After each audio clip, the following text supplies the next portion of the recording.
The Department of Homeland Security is in the process of purchasing a Virginia warehouse owned by BC billionaire Jim Pattison.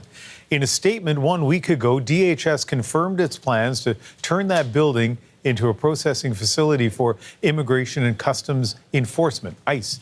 Yasmin Hanea has been following this story, and right now there's a meeting underway. Tell us about it. Yeah, at this meeting, Hanover County officials came out strongly against this proposed ICE facility. They criticized the U.S. government for not informing them of their plans, saying they have created, quote, chaos and confusion. And many residents are attending this meeting that's going underway right now.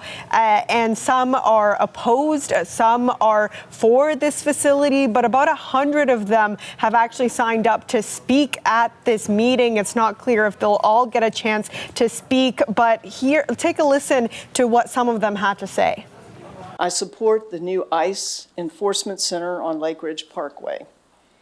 ICE is working to remove all of the illegal immigrants in our country. They are looking for a fight, and they will find it in the protesters, whether those protesters are fighting or filming.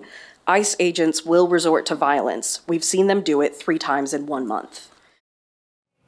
Ian, I spoke to one resident, Janet Eddy, who's lived in Hanover County, Virginia for about 30 years, and she lives just a couple kilometers from Jim Pattison's warehouse. As you see here, it's a massive warehouse, about 550,000 square feet. And she says that across from it, there are several businesses, a hotel, a Bass Pro Shop. And she says since she found out about these plans, she's actually considered leaving the county. She strongly opposes this plan. Now she's organizing protests against it. So she says she feels very troubled by this contrast of having these businesses and then having an ICE facility. Here's more from her. I have this vision of all these men sitting in a room looking out the window at Bass Pro Shop and a hotel and houses around there, watching people lead their lives and being prisoners. And so, Ian, county officials say that this location is not an appropriate site for an ICE facility, that it would change the character of the area and also place unplanned pressures on county services, including public safety. So they are asking the Department of Homeland Security to consider the county's feedback. So Jim Pattison Group, owned by the BC billionaire, has accepted this deal, right? They accepted the offer. So yeah. What happens next? That's right. So let's pull up a statement from Jim Pattison Developments. It says that this warehouse was publicly listed for sale, and then an offer was accepted to sell the building to a U.S. government contractor. Sometime later, we became aware of the ultimate owner and intended use of the building. This transaction is still subject to certain approvals and closing conditions. So they say that they weren't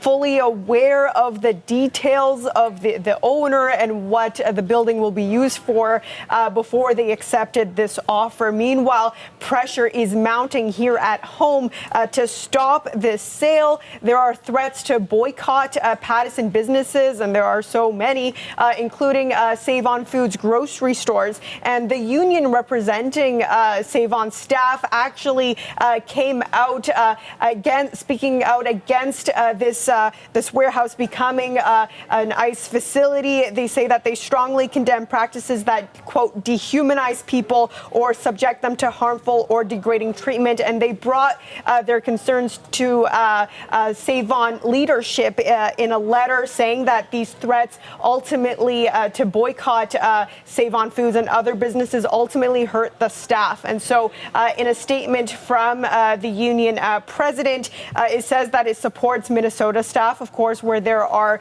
ICE immigration crackdowns. It says, quote, "We will continue to defend the dignity and livelihoods of working people, speak clearly against practices that put them at risk, and reject approaches that ask workers to pay the price for actions taken beyond their control." Ian. I just want to review a couple of things really quickly. So from what you've heard from the residents in Hanover County in the United States, their concerns are primarily or exclusively about having all these ICE detainees in their neighborhood, I guess, right? Yes, there's a mix. So there are people that, in principle, object ICE operations. There were protests ahead of this meeting with signs that, for example, say abolish ICE. There are others that are more concerned about the neighborhood and the community feel that they say the area has now and how that could change because of ICE operations. And the other thing I was going to ask you is you had an excerpt there of a statement from the Jim Pattison group. I read the whole thing a little bit earlier. So they didn't realize when they started these negotiations what this warehouse would be turned into. But I didn't see anything in the statement that said they weren't going to go ahead with the deal. Yes, that's right. And they refused to comment further on that. Interesting. Yasmin, thank you very much.